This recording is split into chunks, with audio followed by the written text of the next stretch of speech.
Well, I wanted to finish off this question this morning. You turn back, let's turn back to Exodus 30. Book of Exodus 30. Just a few things maybe make a point of with this. With a table ready, I couldn't find them. Here I'd sat them on Henry, that was it. With no notes, I'm in trouble. But in Exodus 30, we notice in verse 11 and 12 there, or verse 11 and 12, the Lord also spoke to Moses saying, the Lord's asking Moses something here, telling him something. When you take a census, God says, of the sons of Israel to number them, then each one of them shall give a ransom for himself to the Lord when you number them, so that there will be no plague among them when you number them. God wants Israel to know who owns them. God owned them. So we see here that they were to give, God wanted them to know that they'd been redeemed from bondage. And this was an annual census tax, would be another reminder to Israel who their Redeemer was.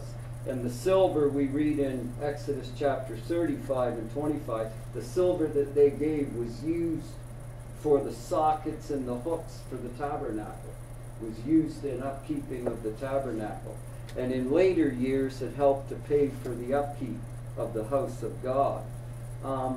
Now over in Numbers chapter 1, you look over there in Numbers chapter 1, and verses 1 to 3. Gord, when you get that, I'll get you to read that for us, please.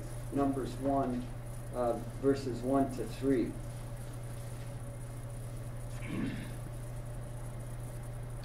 The Lord spoke to Moses in the wilderness of Sinai in the tent of meeting on the first day of the second month, in the second year after they had come out of the land of Egypt, saying, take a census of all the generation of the people of Israel by clans, by fathers' houses, according to the number of names, every male, head by head, from 20 years old and upward, all in Israel who are able to go to war. You and Aaron shall list them company by company. Okay, so here is another case of God asking Moses to take a census of the people, right? But here, of course, we see that it's for war. It's for who are able to fight. It was an inventory really for Israel, and they would know that they're being made in preparation for war.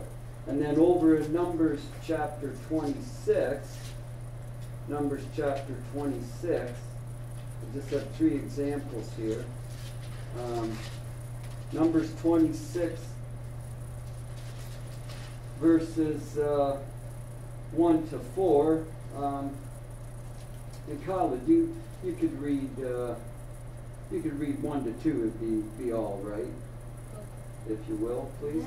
Then it came about after the plague that the Lord spoke to Moses and to Eleazar, the son of Aaron, the priest, saying, take a census of all the congregation of the sons of Israel from 20 years old and upward, by their fathers' households, whoever is able to go out to war in Israel. Okay, so what facts in those three cases, what facts do we understand about the census? It's male. The which? What? And they're males. Census are males. Oh, okay. Those who can go to battle. Right. And what about 20 years old. okay, what about the orders given to take that? Who gave the orders to take those censuses? The Lord. Right. Okay, that was the point. The Lord asked Moses to take them, right? So now let's go over to 1 Chronicles to our question here. And just to remind ourselves, because And let's look at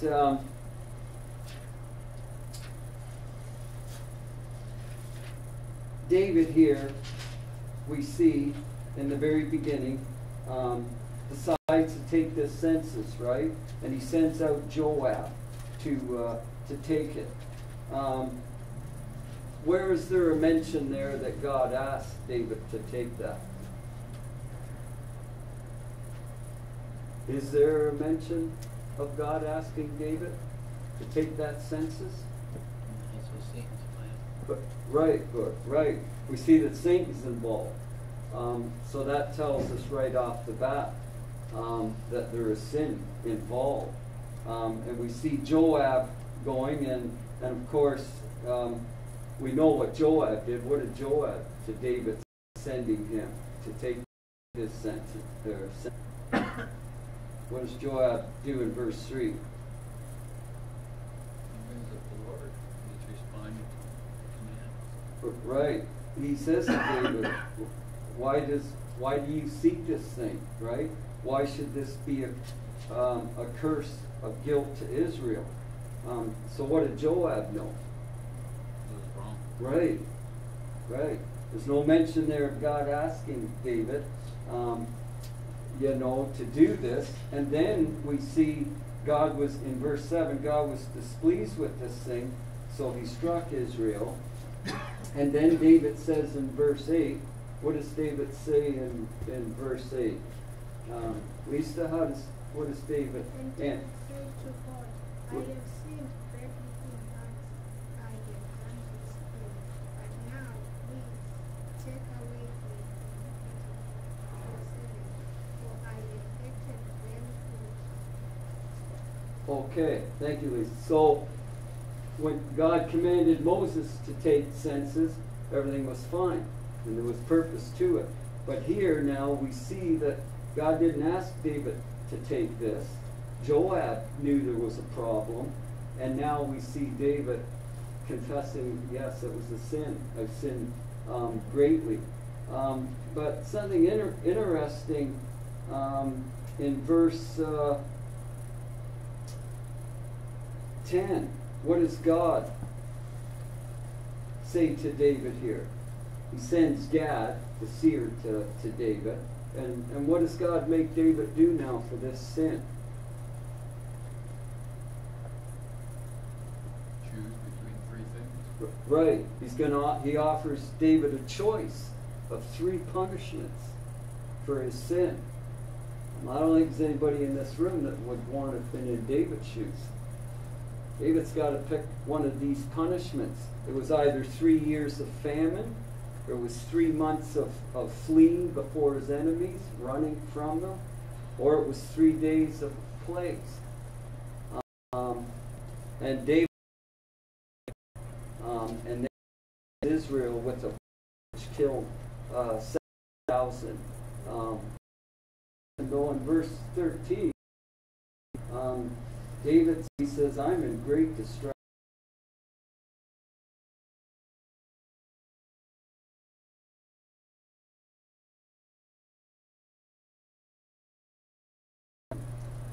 Psalm 16 and verse 30. There's some things that we need to remind ourselves.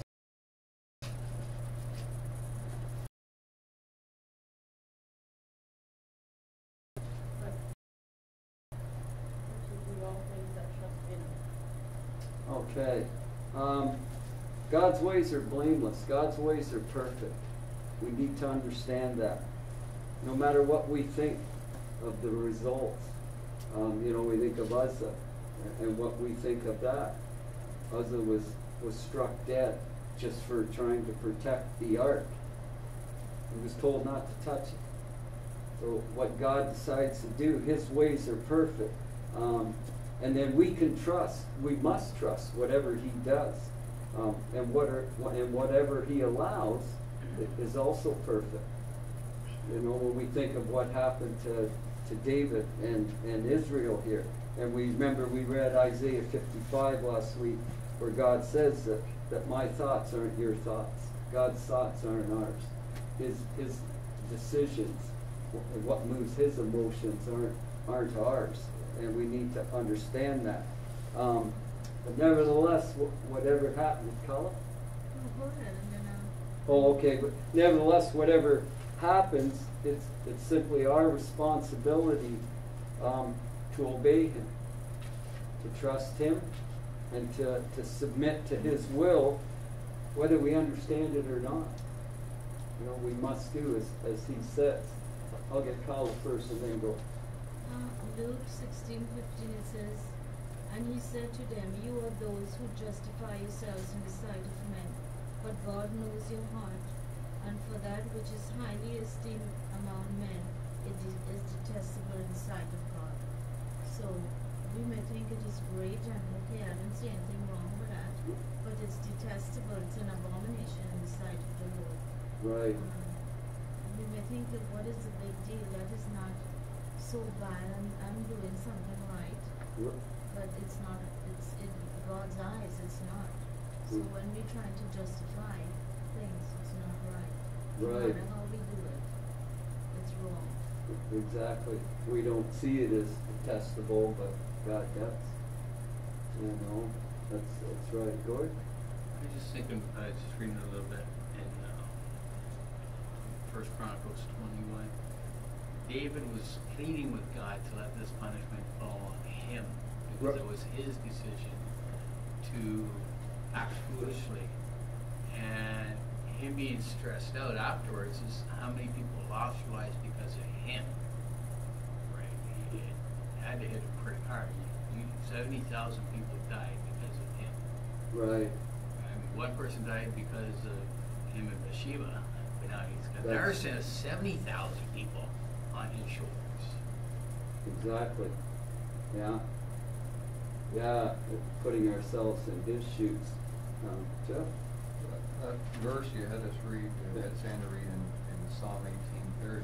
Oh, yes. At the end of it, that he is a buckler, or he is a shield to all who trust in him, makes me realize that the king sinned and the nation was punished because of the sin of the king.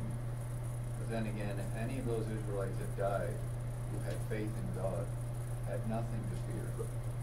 I mean, they did suffer because of the sin of the king and of the nation, but they themselves, if they trusted in God, that God was a shield to them, though they may have lost a physical life, they had the hope of being with God in eternity. And it makes a difference. It means that the earthly life, the temporary life, it's going to pass away anyways at some time. The important thing is they trust in God. They have that hope. Exactly. Exactly. And also the fact God's ways being perfect. I mean, Israel wasn't being too righteous at this time anyway, and treating David as they should have, as a godly king. So we don't know all the reasons, and that's the problem. We try and figure out some of the reasons. What are the other reasons? That we have no right to do that. You know, God's ways are perfect. I just wanted to see. We see something interesting here that also has to do with this question. God punishes David, punishes Israel, but we see something in verse 15 about God's emotion here.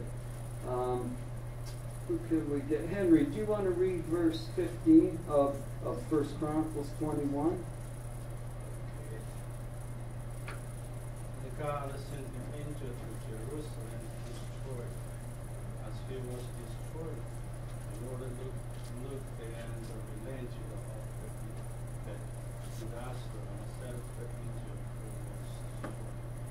Is he love now stay your hand, and the angel will restore this rest before of Arlen, Jerusalem. Okay, what do we see in that verse as far as God's concerned? What does God show here? an attribute, I guess, if you will, of him. What do you see?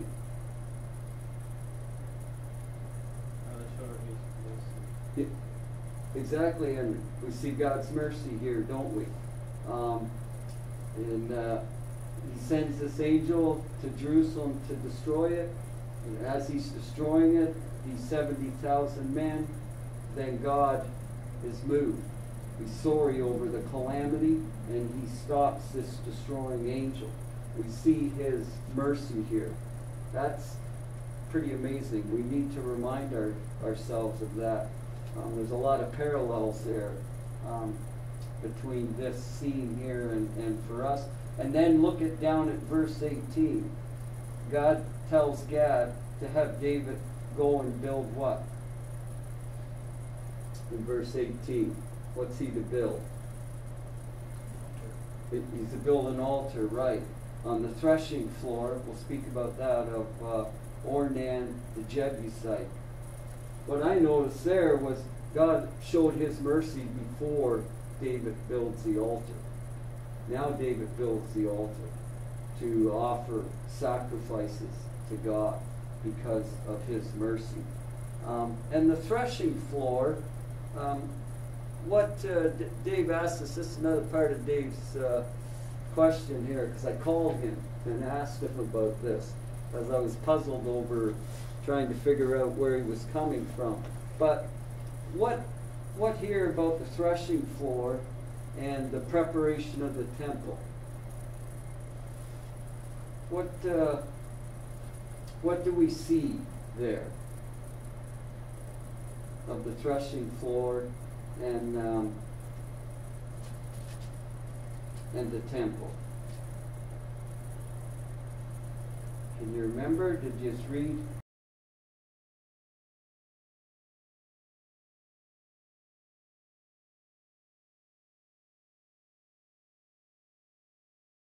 What mount?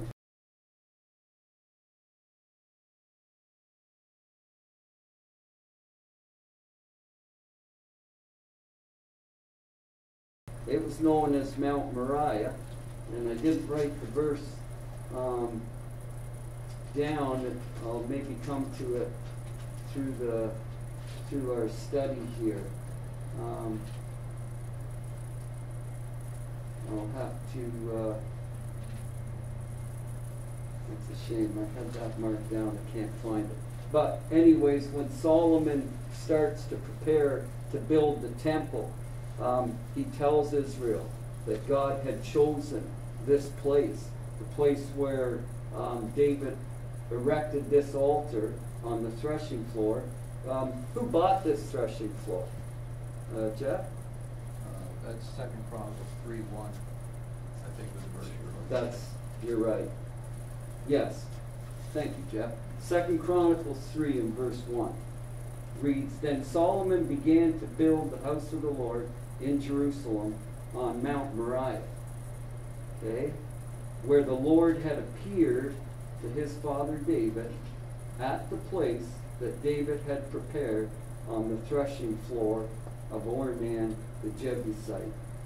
That's interesting, isn't it? And who bought that? Who secured that threshing floor? Do you know from reading our passage?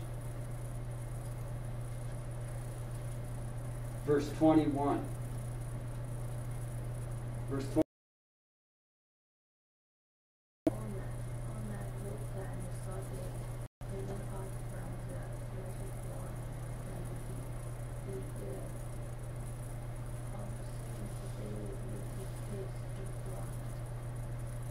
One day we say to Onan, grant me the place of this threshing floor, that I may be to the Lord. Shall grant it to me, and the food shall break wrong from the people. Isn't it? God sends Gad to David or build an altar. He prostrates himself.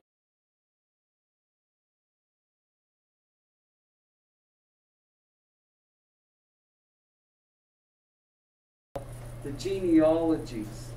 Now we kind of answered most of these questions, so it shouldn't take us too long to go through this. But Dave's thoughts are, why are the following genealogies recorded in 1 Chronicles significant? Why are these genealogies important to those that are coming back from captivity? Think of the patriarchs. In 1 Chronicles 1 and 1 to chapter 2 and 2 is a list of the patriarchs. And why do you think that is important to Israel, or to Judah? Why would that be important? The genealogies of the patriarchs. Why do you think that would be important? Here's Genesis 12, verses 1 to 3. Jeff, maybe if you get that, I'll get you to read that, please. Which one? Genesis 12, verses 1 to 3.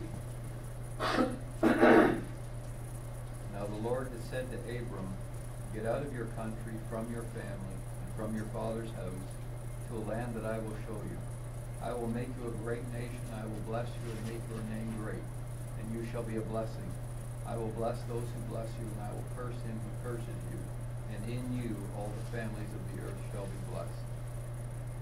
Okay, there was God's promise to Abraham, right?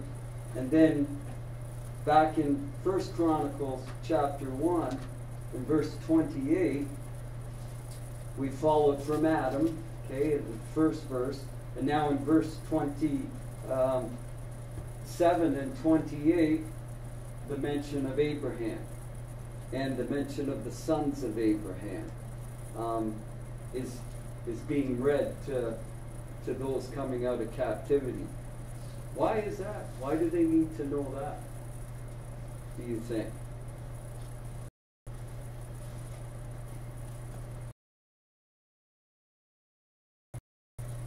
Jeff?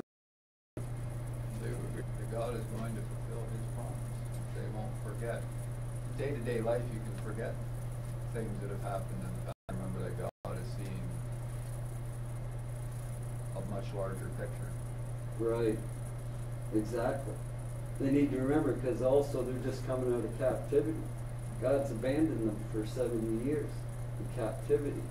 You know, they've been slaves. You know, and if you were freed from this in the very beginning. And so they're reminded of that you know, that was the fulfillment that God made to Abraham for them. And then in Genesis 49, yes. What do we read there? Genesis 49, in verses 8 to 10. What do we read there?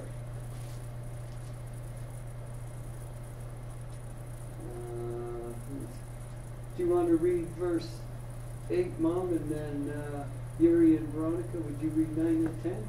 In Judah, thou art he whom thy brethren shall praise.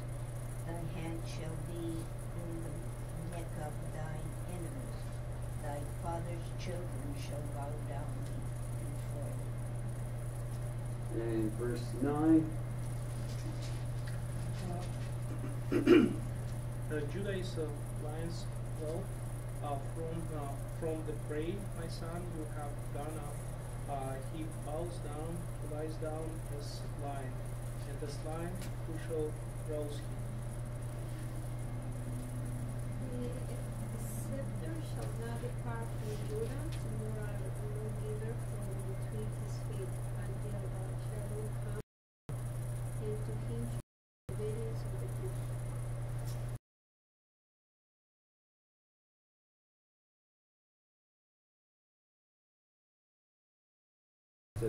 To this line, David, right? We saw that some of the genealogy records here are pretty long, so I'm avoiding reading. But we see in 1 Chronicles 2, in chapter 3, if you read it, we see that becoming ruler, right? They would know it was. And you shall give the Levites to Aaron, before you give it Israel, and you shall appoint Aaron and his sons, and they shall guard their priesthood. But if any outsiders come near, he shall be put to death. okay. And now over in 1 Chronicles, we see the list of that family. Why would that be important? Remember we spoke about that? Why would they need to? Why would the captives returning home need to know about the priests and the Levites? They will need the priesthood set up again. Right, good. That's exactly. You can't just have anybody do it. Right. And also, if you were of that tribe of Levites, your duty was what? Why would you need to know?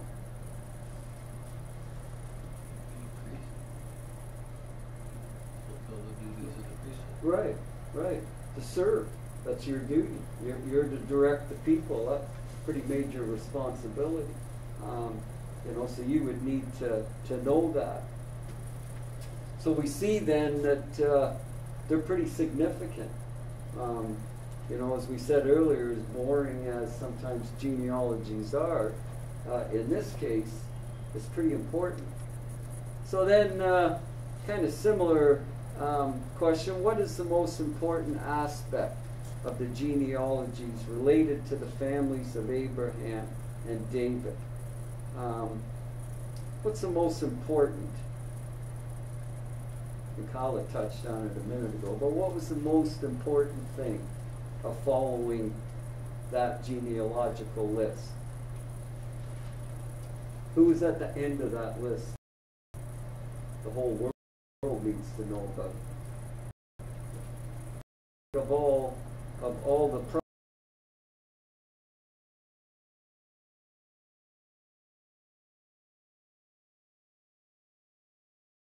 sections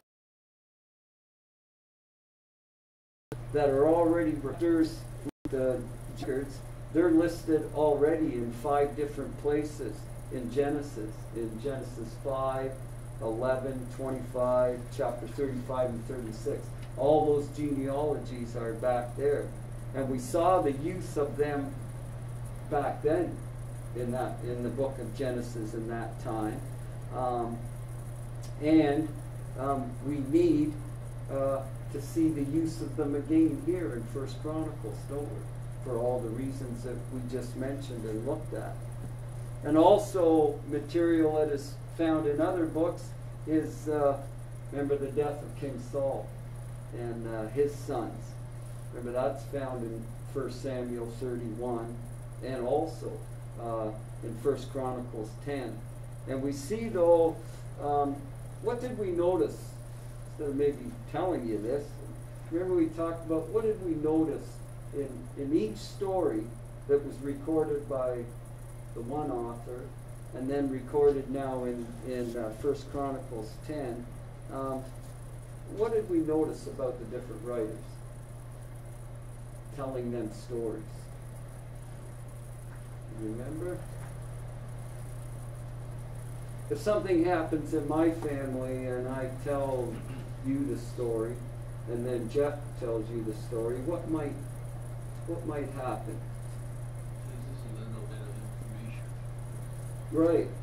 It might be different, right, Gord? And I might elaborate on one aspect of the story more than Jeff does, and Jeff might elaborate on one aspect of the story over what I did. And that's what we see, don't we, in 1 Chronicles, and as compared to the stories that we read in 1 Samuel 31. Certainly with King Saul, we see a difference, don't we? And we already looked at David. And what this does, I believe, is it deepens the lessons, doesn't it, through the accounts. We're moved by one reading of the account, and then by the other reading of the account, we may be moved in a different manner through the stories. And then lastly, material found in other books was, remember, the man that was after God's own heart, David. He stands in our minds with the countless stories of his life, and consequences of his sins were reminded. They never escaped him, did they? God said he was a man after his own heart, and David led his people as a righteous king. That doesn't mean he didn't sin. And when he sinned, he didn't escape consequences, did he? So, it kind of reminds us that, David seemed to have an uncanny zeal and love for the Lord, and yet he made mistakes. It's not gives us license to make mistakes, but we are fallible. We're not infallible. We make mistakes. right. David, through all his mistakes, he begged God for forgiveness, repentance. Exactly. He may have suffered the consequences of his mistakes, but he sought forgiveness. And it's an example for us. Right, right. That's a good point. That's something to be remembered. We see his fearless faith, if you will, but also we see a courage that sometimes escapes us. He had great courage for coming to God and admitting his sins and seeking God's His forgiveness. mistakes caused people's death. But, well, Hopefully our mistakes aren't so tragic, well, but having thought of that he too, still was able to go back to God. right, right. No matter how bad things get for us and we may fall, He- it just shows that we can still go back to God. As Right, long as we're living. right. And also I think though our sins may not cause other people's death physically, but may it cause their death spiritually because of our actions. Yeah, it's what we see in David, like the Lord had said. When he realized his sin, when his sin was pointed out to him, depending on which sin we're talking about, he realized that he repented of it. He changed his attitude towards it. He turned away from those things, and he returned to the proper pattern of worship and honoring God. And that's the trouble in the world. People say, well, we are all weak, we all sin, and it's true. But so many of the world don't repent, turn away from their sins, and return to the proper way of honoring and worshiping God. And that is the mistake that they make. Mm-hmm. They just rely on that idea that, well, we all sin, so what can you do? Right, You can repent and turn to God and do what God has said. exactly. Yeah.